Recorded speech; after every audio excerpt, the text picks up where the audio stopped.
Sam Shamoon sent me a link to a video this morning. It's the testimony of a young man named Joseph who grew up as a Christian. So I went to university. I grew up in the Lake District and was never knew any Muslims as a child. Grew up in an evangelical Christian home. I went to church with my family. We were in part of the youth group. My dad and mum were in the worship team at church. You know, it was kind of an idyllic childhood. His first exposure to Islam was in college, where he had a Muslim friend.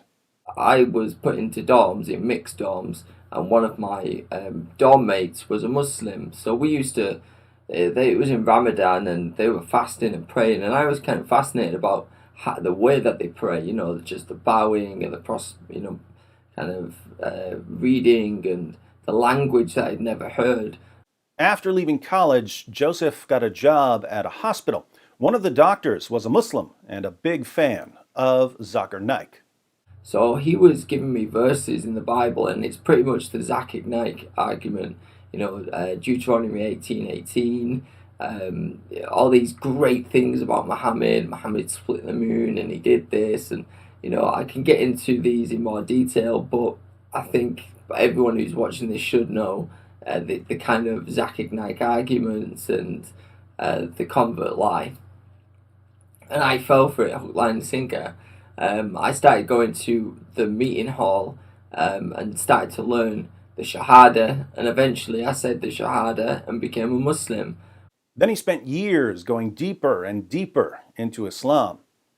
I ended up moving to Peterborough because I had met a Muslim girl and thought the grass was greener, the Lake District is boring, there's nothing goes on there, and moved.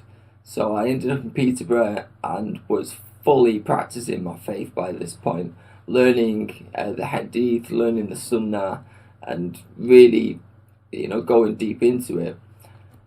Eventually, he ran into a problem. I eventually met a girl who is now my wife, and moved to Birmingham. And in Birmingham, some really quite dark times were ahead.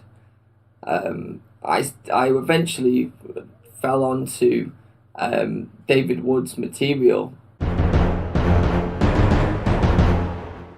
I eventually fell onto David Wood's material, and I had all these books that he was referring to.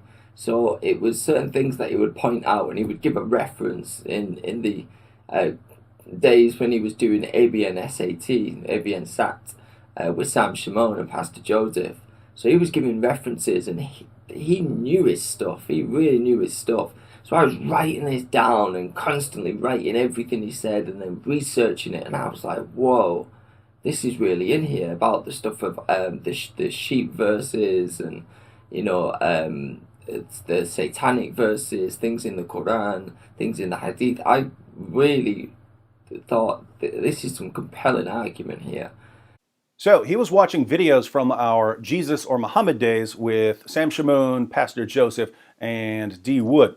Those were live call-in shows where we would discuss a topic and then let Muslims call in and challenge us. If you're a fan of that format, rejoice. We're about to launch a live call-in series with me, Sam Shamoon, and Brother Rashid, so stay tuned for that. As for our young Muslim friend here, he was writing down the references we were sharing, and he had the sources so that he could check out what we were saying. He took these issues to other Muslims. Could the Muslims answer these arguments? So I would go to the Muslim community and the mosque and say, you know, I've learned this. I wouldn't tell them where, but I'd say I've learned this. And what does this mean? And they had no answers. They had no answers at all.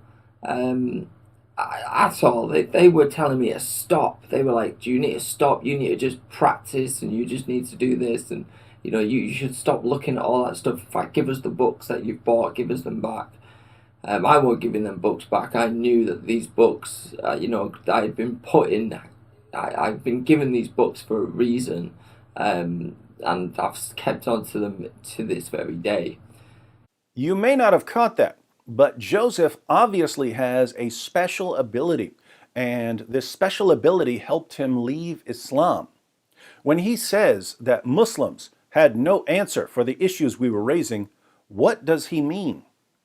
If you interact with Muslims, you know that Muslims always claim to be able to answer objections. Muslim apologists claim that they absolutely destroy our objections easily. So why is Joseph different?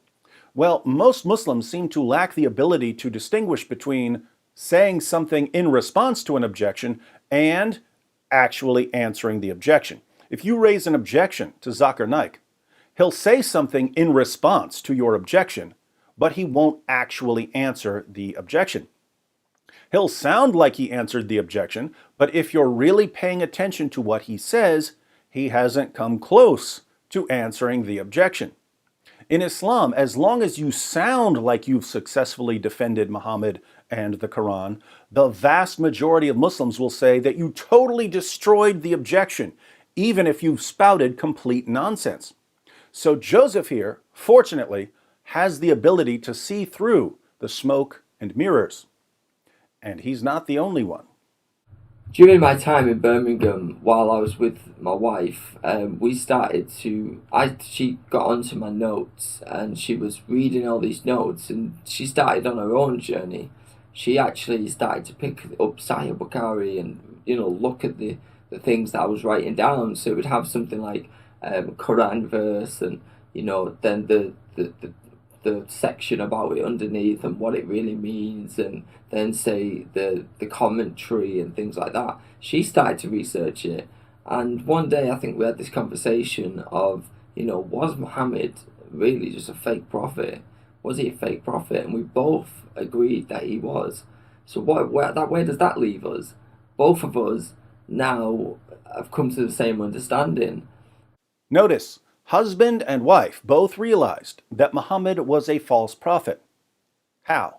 By finding out what's in Islam's most trusted sources. Muslims believe in a vast array of myths about their prophet and their book. Their sources are the ultimate myth busters. Sadly, most Muslims never go through those sources, and their leaders lie to them about what's in their sources. This means that if we want Muslims to be able to make an informed decision about their prophet, we have to learn what's in their sources and we have to share it with Muslims. When we do that, awesome things tend to happen. At this time, I started to not pray like a Muslim. I actually went back to praying as a Christian and opening my arms and heart up to God, spending times in prayer, reading the Bible, and God really spoke to me.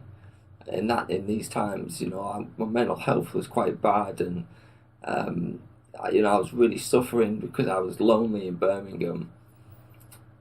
And something quite amazing happened. Nina, my wife, started on her journey to becoming a Christian as well. Later that summer, she was baptized in a Pentecostal church in Birmingham, and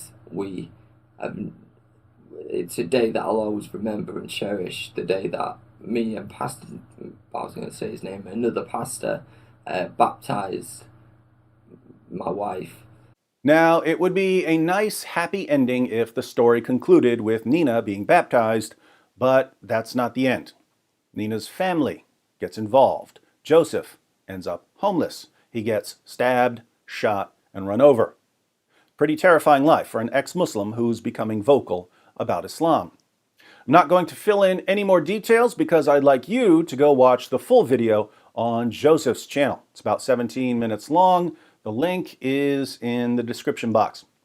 Be sure to pray for Joseph and Nina and their baby. If they stay the course, there will be amazing things ahead for them. But there will be persecution as well. Welcome to Christianity.